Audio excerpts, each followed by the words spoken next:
Hi, my name is Isabel. I'm 28. I grew up Catholic and I sort of deconstructed it. Well, not Catholic. I grew up in a Catholic country and I deconstructed it pretty well.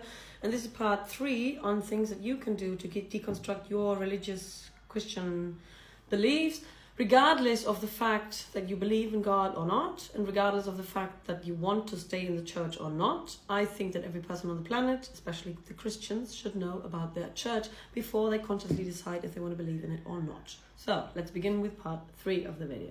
Point 6 of these things is that you can study the person of Jesus and look for the idealization of the person of Jesus, because in many churches Jesus is a figure that is sort of blue-eyed, very tall, white man with his long L'Oreal Pantene flowing hair, who heals with his hands, is a very devout Christian, who is a sacrificing son of God, blah blah blah blah.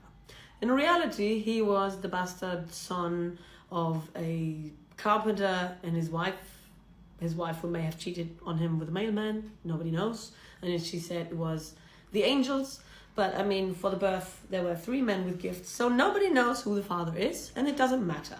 So Jesus has many fathers, or no father at all, or God is the father. That doesn't really matter. But the point is that he probably grew up in a very chaotic political phase. Wasn't he part of a minority or something? I don't remember. But the thing is that he was probably dark-haired, dark-eyed, and dark-skinned. He was probably a kid of color, and he may have even been mixed. I don't know. But the thing is that he wasn't this tall, white, blue-eyed man that we know.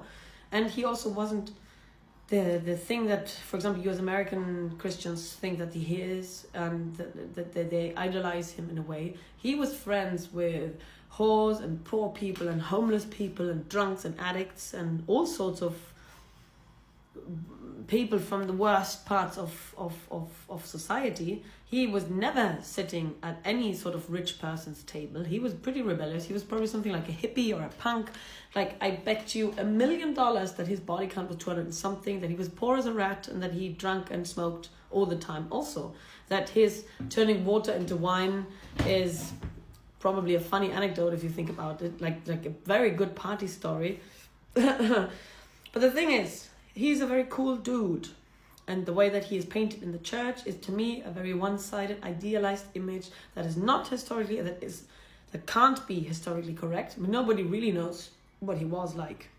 I also find it problematic that everybody paints him as he came to earth just to sacrifice himself for everyone else's sins. Like, come on, come on. Do you actually believe that? Do you actually believe that?